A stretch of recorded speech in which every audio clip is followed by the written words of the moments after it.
El tema, una serie de temas en este mes de octubre se titula Modo seguro de hacer iglesia. Algunos ya habrán visto los anuncios. Y esto es el modo seguro de hacer iglesia. En esta semana el Ministerio de Salud dice el modo seguro de vivir, dice, ¿verdad? Esa es la consigna, de cuidarnos, y ya sabemos muy bien. Ahora, ¿cómo podemos nosotros, por eso elegí un poco este tema, aprovechando este lema o este eslogan, modo seguro de hacer iglesia?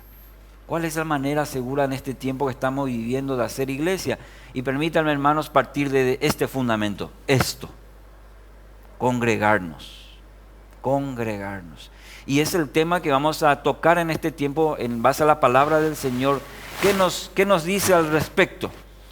Amén. Vamos a orar. Padre, pido la guía de tu Espíritu Santo a cada persona que está hoy aquí en tu casa, como así que están viendo esta transmisión. Sea tu palabra, Señor, que nos enseñe, nos muestre, nos confronte también, porque dice que tu palabra hace eso en nuestra vida, y nos ayude también tu Espíritu Santo a tomar decisiones radicales. Hoy que tenemos esta hermosa oportunidad de compartir con varios hermanos, la oportunidad hoy de congregarnos, todavía un grupo minoritario, pero ya es un paso importante y te damos gracias por ello. En el nombre de Jesús, amén. Un miembro de una iglesia escribió una carta al editor de una revista cristiana, en la cual decía este miembro que no tenía ningún sentido ir a la iglesia cada domingo. Y dice este miembro, escribió a la revista: yo he estado yendo por 30 años y en ese tiempo he oído alrededor de 30,000 sermones, pero puedo asegurarle que no recuerdo ni uno solo de ellos. Así que creo que estoy perdiendo mi tiempo en ir a la iglesia y quizás deba emplearlo en algo más productivo.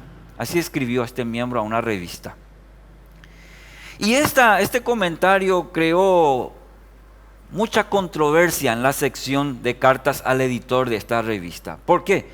Porque muchas personas comenzaron a decir, tiene razón este hombre, y creó ahí un debate que dice que se extendió por varias semanas, ese debate, hay que congregar, no hay que congregar, algunos a favor, otros en contra, hasta que dice, apareció semanas después alguien que escribió otra carta, y la cual puso punto final a esta discusión, a este debate. Esta persona escribió lo siguiente: yo he estado casado por 30 años. Durante ese tiempo, mi esposa ha cocinado 30,000 comidas.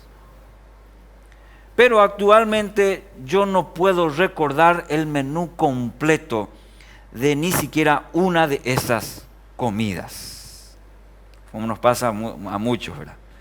Sin embargo, yo sí puedo asegurarle que todas ellas me nutrieron y me dieron la fuerza que necesité cada día para hacer mi trabajo. Si mi esposa no me hubiera dado esas comidas, yo estaría físicamente caput y menonita, frito, muerto. De la misma manera, si no hubiera ido a la iglesia a nutrirme, actualmente yo estaría espiritualmente muerto. Y puso final a este debate. Hermanos, esta ilustración nos habla y quizás nos resume muy bien la necesidad de congregarnos. ¿Y por qué ya lo tenía agendado hace tiempo este tema? Porque toda esta situación que estamos viviendo como iglesias, como cristianos, con muchos de nosotros hoy estamos diciendo que se abran los templos, que queremos volver. Pero también quizás como en esta historia, a muchos dicen, parece que no es lo necesario y no a la iglesia. Si yo le puedo ver al pastor ahí por Facebook, en mi cama, ¿sí? Sí, después inclusive puedo irme al súper, comprar mi asadito y ya le veo al pastor, ya me nutrí. Muchos buscan esa necesidad y otros medio que da gusto acomodarse, ¿no? Ya no tengo que planchar, ya no tengo que hacer desayuno, ¿verdad? Ya no tengo que levantarte que mi hijo, ¿verdad? Con todas esas cuestiones. Entonces, a nivel como cristianos nos vamos a encontrar con confrontar con eso. Y por eso creo que es muy necesario que vayamos a la palabra de Dios. Hay quienes piensan que no se necesita ir a la iglesia para adorar, porque Dios está luego en todas partes. Y por tanto ellos se puede leer y se puede orar en la casa. Sí, cierto. Pero eso es mucho lo que dicen, ¿para qué congregarnos? Otros piensan que ir a la iglesia con regularidad es cosa de fanáticos. Lo hacen por fanatismo y por tanto no. Otros piensan que todo exceso es malo, dicen. Entonces ir demasiado a la iglesia ya otro exceso también, entonces eso también debe ser malo. Algunas justificaciones que siempre escuchamos por ahí, ¿sí? Hoy en día, ¿para qué irnos a la iglesia si tenemos todo en el celular? ¿Para qué vamos a irnos a la iglesia si le puedo ver al pobre pastor ahí predicando todos los domingos? Yo puedo desde mi sofá, inclusive desde mi cama, desde mi hamaca, puedo verle al pastor ahí predicando. Y en esta mañana queremos justamente el modo seguro de hacer iglesia es congregando.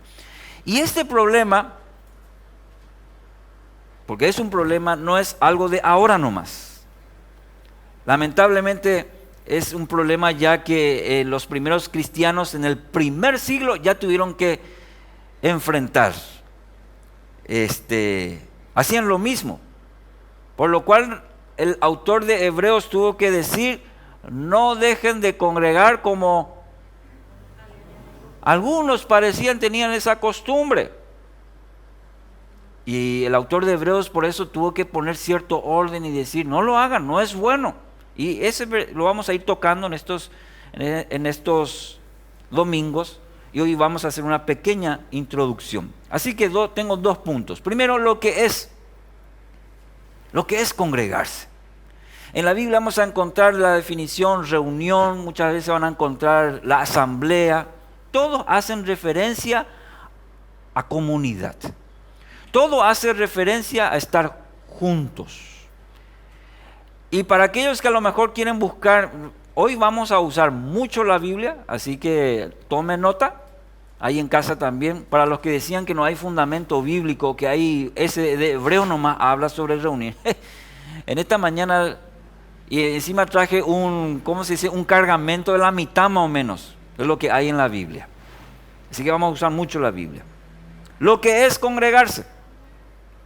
Y me voy a remitir no a una definición así, congregarse, no, le voy a dar unos versículos y usted saque su propia definición de lo que es congregarse. En primer lugar, vaya conmigo a Mateo 18:20. Mateo capítulo 18, versículo 20. Porque donde 2 o 3 se reúnen, dice la Reina Valera, en mi nombre, dice la promesa, allí estoy yo en medio de ellos. La NBI creo que dice de esta manera. Porque donde 2 o 3, ¿qué cosa? Se reúnen en mi nombre, allí estoy yo. Lo que es congregarse, yo lo denomino, en primer lugar, es la promesa de su presencia. Es promesa de presencia de Dios.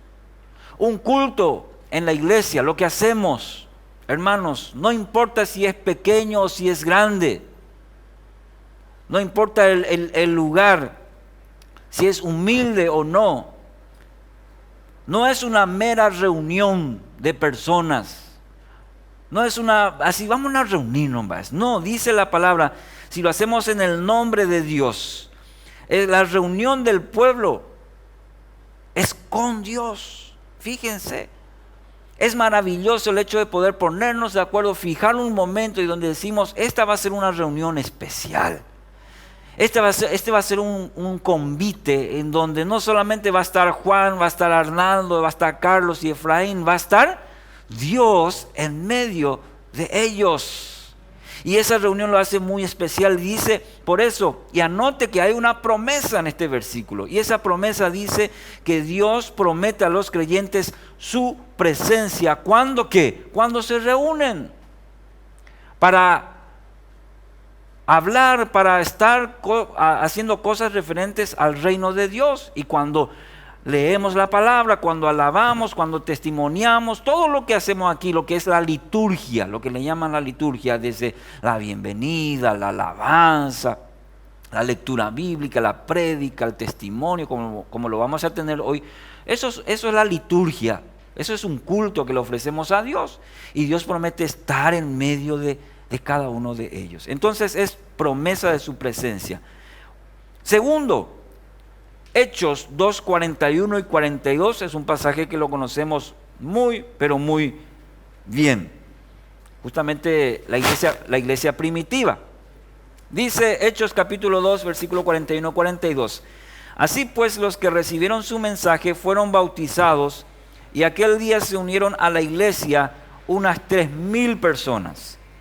Se mantenían, fíjese, subraye, firmes en la enseñanza de los apóstoles, en la comunión, en el partimiento del pan y en la oración. Esto es comunión, primeramente con Dios y después con los hermanos. Entonces, segundo, ¿qué es congregarse? Es comunión con Dios y también con los hermanos en la fe.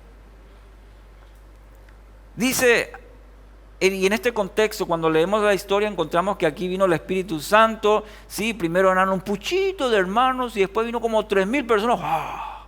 Se unieron a este pequeño grupo de hermanos, más de 3,000 personas. ¿Y cuál fue la característica de esta iglesia, de este comienzo, de estos hermanos en su fe? Dice, en primer lugar, se mantenían. No dice que cada uno estuvo por su lado, allá el otro puchito acá. Este grupo de hermanos donde empezó la iglesia del Señor, se mantenían firmes. Se mantenían firmes, juntos, unidos. ¿En qué? En primer lugar dice, la Reina Valera dice doctrina, pero la mejor interpretación es enseñanza. Didaje. Entonces se mantenían, es decir, compartían la palabra del Señor, abrían seguramente las escrituras y compartían los testimonios. ¿Quién? Los nuevos hermanos, la iglesia. Estaban los apóstoles y tomaban y decían, hermano, vamos a estudiar juntos la palabra, vamos a compartir juntos. Después otro aspecto, la comunión. ¿Y qué es lo que compartían? ¿Qué es lo que tenían? La coinonía. Eso es lo que siempre a veces hablábamos cuando tenemos coinonía. Y coinonía no solamente vamos a comer juntos. Coinonía es mucho más amplio. Compartir la comida, compartir las necesidades, compartir el gozo. Tenían la comunión entre hermanos. Es decir, tenían una cosa en común. ¿Qué era eso? Su nueva fe. Después tenían también el partimiento del pan, se refiere a la Santa Cena. Entonces compartían todos juntos ellos ahí, la iglesia.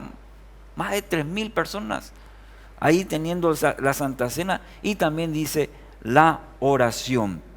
Qué tremendo esto.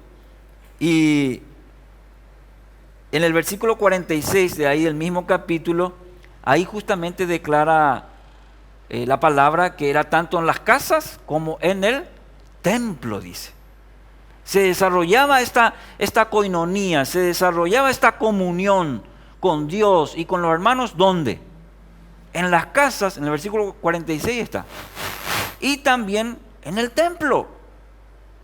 Era tanto el fervor de estos hermanos que le decía al hermano Vargas, hermano, ¿qué vamos a comer hoy domingo en tu casa? ¿Sí? Y le decía, comía. Después veníamos a traer en la iglesia y compartíamos. Así era la iglesia primitiva. Tercero, eso es entonces el segundo aspecto. El tercero, Salmo 133, 1. Vaya conmigo ahora al Antiguo Testamento. Salmos 133:1. Un pasaje que probablemente lo conocemos muy bien también. Cuán bueno y cuán agradable es que los hermanos, dice esta versión, convivan en armonía. Qué hermoso y qué maravilloso, creo que dice otra versión, es que los hermanos habiten, mira, así dice la Reina Valera, habiten, convivan en armonía. Qué cosa maravillosa es cuando los hermanos viven juntos de manera armónica.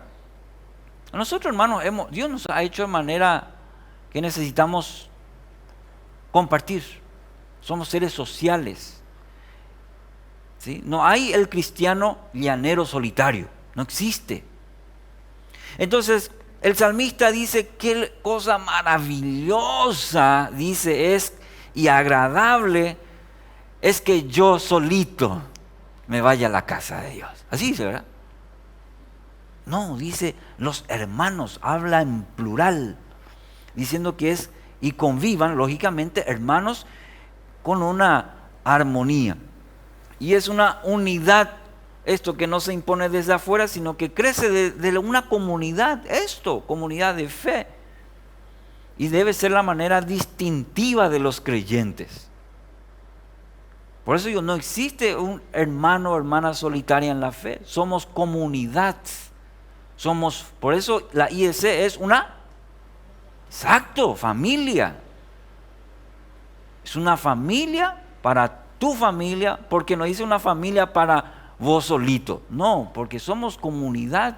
En comunidad nos amamos, en comunidad nos aceptamos, en unidad trabajamos la armonía. Amén. Y cada uno juega un papel muy, muy importante. Y acá el Salmo 133, que dice, primero dice que esa comunión, ¿qué dice? Es bueno, es delicioso cuando los hermanos habitan en unidad. Segundo, el versículo 2 dice que es de olor fragante. Y tercero dice que es refrescante. Todo eso hace cuando estamos juntos, ¿no es cierto? Edifica. Yo hoy verles a algunos que hace casi 7 meses no les veo, se voy a este indio, hermano. ¿Sí? Hasta parece usted más santo. Amén, dije, ¿verdad? Y tercero dice que es refrescante, en el versículo 3 del Salmo 133, es refrescante. Finalmente dice, ahí en el versículo 3, es la garantía segura de bendición. Es Dios bendice, hermanos, cuando nosotros practicamos la comunión. Entonces, el tercero, los que están tomando nota, dije, el primero es promesa de su presencia, segundo es comunión con Dios y con los hermanos, y tercero es caminar juntos. Por eso el salmista dice, cuán bueno y cuán agradable es caminar yo solito. No, es que los hermanos convivan, habla en plural y es un desafío. Cuarto, ¿qué es congregar? Es la casa de Dios. Salmo 122, vaya un poquito más hacia atrás. En el libro de Salmos, capítulo 122, versículo 1. Otro pasaje que muchas veces, inclusive lo compartimos los domingos. Yo me alegro, dice el salmista, cuando me dicen, vamos a la casa del Señor, dice esta versión. Yo me alegraré con los que decían, a la casa de Jehová iremos, dice la Reina Valera. Yo me alegro, dice, está en singular, dice el salmista. Yo me alegro cuando me dicen, hey, Yahweh, a la casa del Dios. Pero a veces cuando dice, hermano, vamos a la casa. No, o sea que va ni mi suegra y le tengo que hacer. ¿O cómo respondemos? El salmista acá expresa el gozo de poder ir a la casa de Dios, de poder alabarle junto con el pueblo, otra vez comunidad. ¿Sí? Y asistir a la casa de Dios, o puede ser algo, como dije, trabajoso, rutinario, o puede ser una delicia. ¿Cuál es para usted? El salmista dice, es un deleite ir a la casa del Señor. Es un gozo. Quisiera que todos los días sean domingo, dice. Vamos, me alegro, me gozo cuando me dicen vamos a la casa del Señor. ¿Y sabe el contexto de este capítulo del Salmo 122? ¿Por qué dice? Porque tenían que ir a Jerusalén, y cuando los extranjeros tenían que ir miles de kilómetros al templo, y cuando le decían, ya pues la casa, y llegaba el tiempo de ir a adorar, para ellos ir al templo en aquella época, para el salmista era una delicia. Había 3 grandes fiestas en este contexto, y el extranjero, el que habitaba en tierra ajena o tierra lejana, cuando le decían vamos a la casa a adorar a Dios, ese era un momento tan especial que aguardaban tanto. Y por eso es que el salmista dice, junto a su pueblo, me encanta alabar junto a su pueblo. El hombre más sabio, ¿quién fue? Salomón también habló sobre la casa de Dios. Eclesiastés capítulo 5, versículo 1. Él hace mención también de la casa de Dios, del hecho de que vayas al templo, de que vayas a alabar, que vayas a adorar a Dios en el templo. Sabemos también lo que él quiso hacer en cuanto al templo, pero en el capítulo 5, en el versículo 1, dice, cuando vayas a la casa de Dios, cuida tus pasos y acércate a escuchar, dice esta versión. En vez de ofrecer de sacrificios de necios que ni conciencia tienen de que hacen el mal. Es decir, anda preparado. Prepara tu corazón para ir a la casa de Dios. ¿Se dan cuenta? En el Nuevo Testamento, estoy yendo rápido porque quiero que usted tome nota, también el apóstol Pablo le da una recomendación a su discípulo amado Timoteo. Está en Timoteo 3:15. Le dije que iba a haber varios versículos que hablan sobre el contexto de ir a la casa de Dios, de ir a congregar. Y Pablo le dice a Timoteo en el capítulo 3, versículo 15 de 1 Timoteo, cuando vayas a la casa de Dios, 1 Timoteo 3:15, sepas cómo hay que portarse en la casa de Dios, que es la iglesia del Dios viviente, columna y fundamento de la verdad. Pablo le dice a Timoteo cómo hay que portarse, dice, en la casa de Dios. Y es la iglesia del Dios viviente, columna y fundamento de la verdad. También lo encontramos en el Nuevo Testamento. Tengo más versículos, como si quiere tomar nota, Hechos 4:31. Dice que estaban congregando. Y uno busca la traducción del griego y habla de reunión, habla de asamblea, de estar juntos. Y ahí en Hechos 4:31 estuvieron orando, y parece que dice, cuando estaban ellos congregados, tembló y fueron llenos del Espíritu Santo y hablaban con denuedo de la palabra de Dios. ¿Cuándo descendió? Cuando estuvieron juntos. Es decir, ocurre cosas maravillosas cuando el pueblo de Dios se junta, cuando el pueblo de Dios se reúne. Había una canción, a ver, Sammy, si me acuerdo. Suceden cosas maravillosas. Hay sanidad, poder, liberación. ¿Cuándo qué? Cuando el pueblo de Dios se junta, cuando el pueblo de Dios se reúne. Y eso pasó a la iglesia primitiva en Hechos. Vino el Espíritu Santo. Cuando estaban juntos, cuando estaban congregados, dice Hechos 4:31. En Hechos 11:26 dice, estaban y se congregaron allí todo un año con la iglesia y enseñaron a mucha gente, y a los discípulos se les llamó cristianos por primera vez en Antioquía. ¿Cuándo? Cuando estaban practicando la reunión, la congregación, la comunidad. Ahí está. Y se congregaron allí todo un año y estaban juntos, estudiando la palabra, seguramente orando juntos, leyendo la palabra. ¿sí?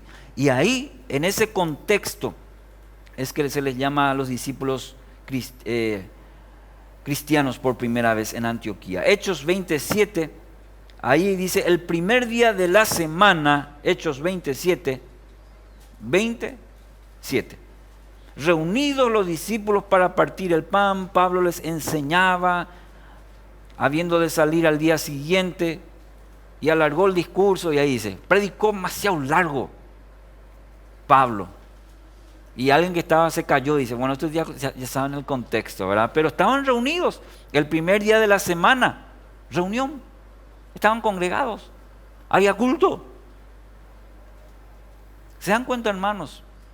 Y hay muchos más versículos que nos enseñan, y desde inclusive el principio del Antiguo Testamento. Me recuerdo ese pasaje cuando en la carpa de reunión, ¿sabían lo que en el Antiguo Testamento, verdad? Se reunían, ¿y qué pasaba?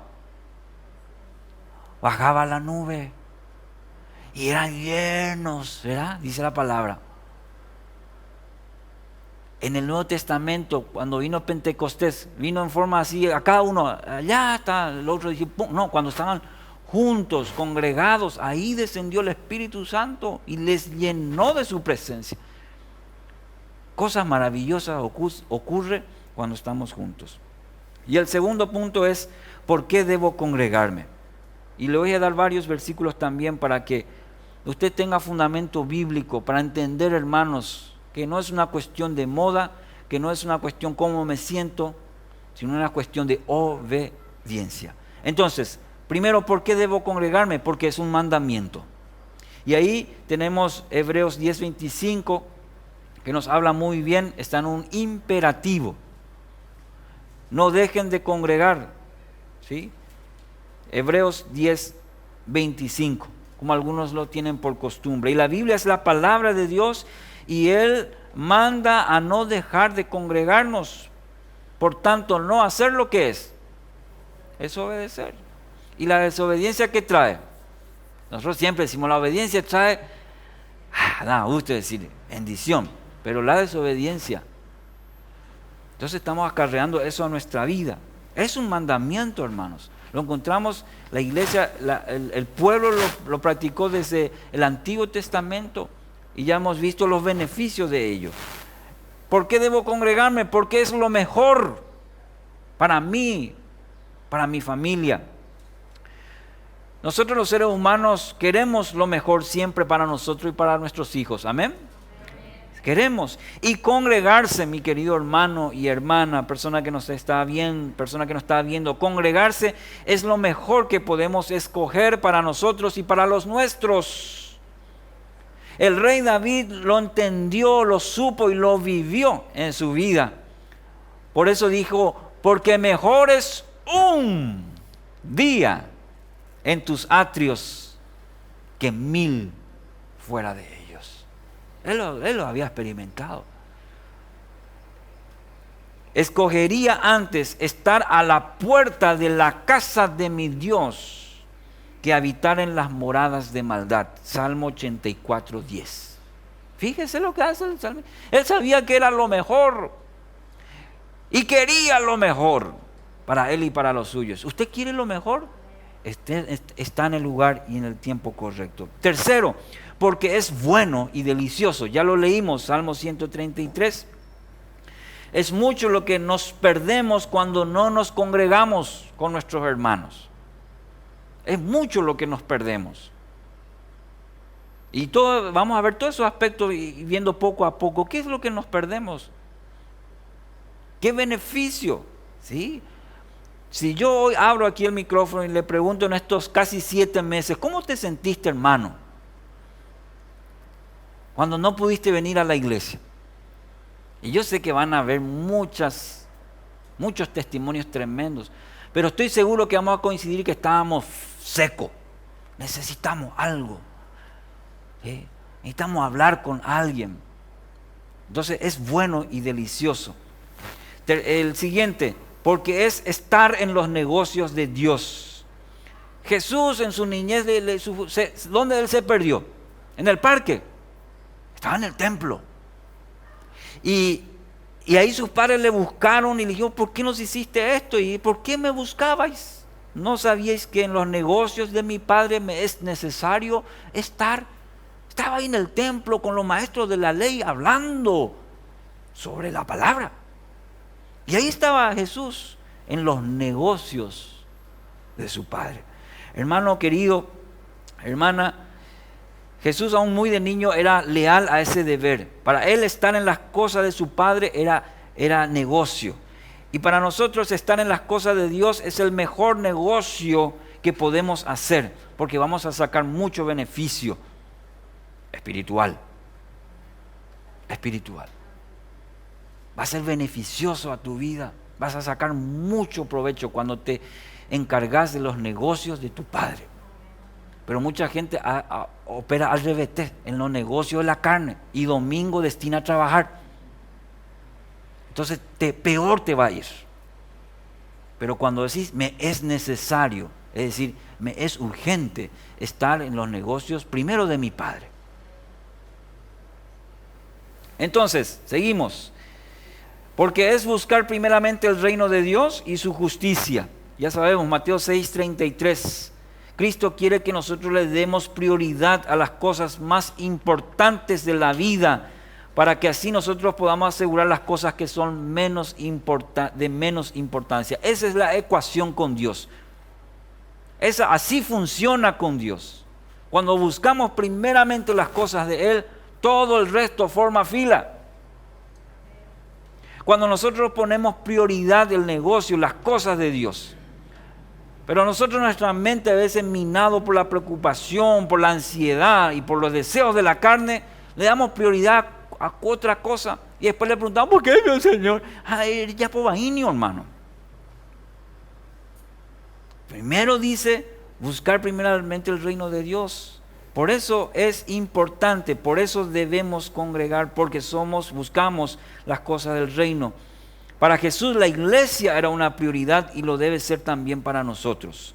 Siguiente, porque es ser hacedores de la palabra. Santiago 1:22, y esto lo estamos estudiando los miércoles. Ser hacedores de la palabra y no tan solamente oidores. Congregarnos es ser hacedores de la palabra de Dios. Oír y hacer la voluntad de Dios siempre van juntas. Y cuando nos congregamos, estamos practicando la palabra de Dios. 3 cositas más, rapidito. Porque es buscar las cosas de arriba. Anoten. Colosenses 3:1. Es la razón por qué Pablo nos dice que debemos buscar las cosas de arriba. Asistir a la iglesia, congregarnos, muchos lo toman como perder el tiempo y dicen que es para personas que no tienen trabajo, pero en realidad es buscar las cosas del cielo, las cosas de arriba. No es pérdida de tiempo, no es para fanáticos, estamos buscando las cosas de arriba. Por eso tú estás en esta mañana, por eso tú sigues esta transmisión y el próximo domingo también vas a estar con nosotros aquí recibiendo el beneficio de estar juntos. ¿Por qué? No para que digan, la pinta de ser mal, la familia Ferreira todo el domingo va a la iglesia, che, qué devoto. No es para eso. Es porque tengo una necesidad de buscar las cosas de Dios. Me urge buscar las cosas de Dios. No busco que me aplaudan y que el pastor, ayúdame más, anotame que yo vine hoy.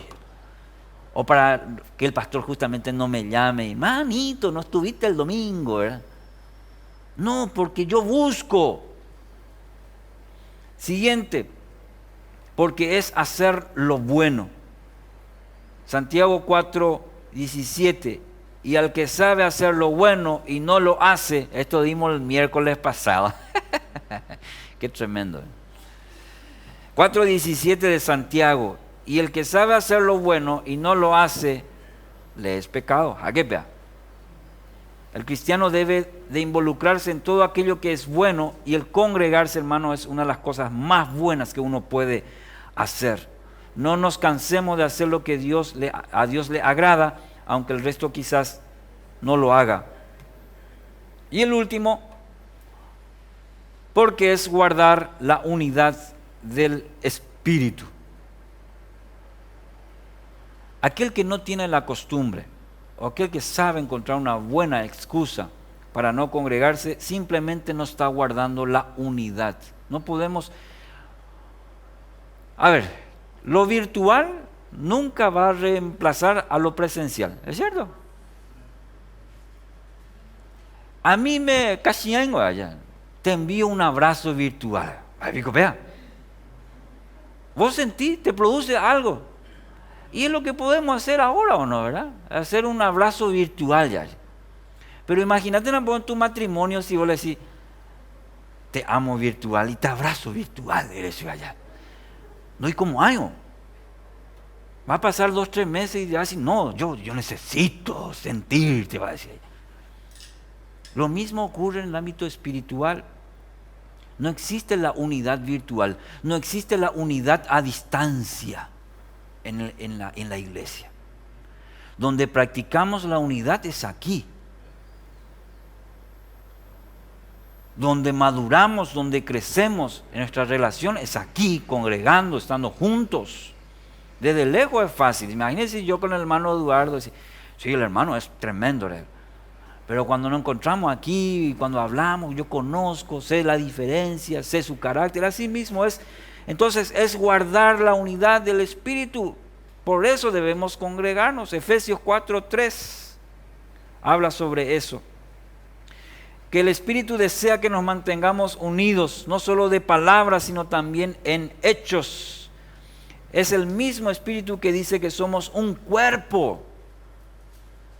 Somos un cuerpo. Siendo muchos, somos un cuerpo en Cristo y todos los miembros los unos de los otros, dice Romanos 12:5. Todo miembro que no se mantiene unido al cuerpo se secará y no servirá más para nada. Y lo mismo sucede con el cristiano que no se congrega. Pronto se secará, pronto morirá espiritualmente. El ejemplo de la brasa, del carbón, ¿verdad? Cuando vamos a hacer el cocido, sacamos uno así, ¿verdad? Y pronto le pasamos, o pa, no sirve más para nada. O saque así, aparte un poco el carbón o la leña, un rato, mija, opa, se termina. Así es con la vida del cristiano que no busca comunión con otros. Va a recibir el fuego, la cobertura de otros hermanos. Amén.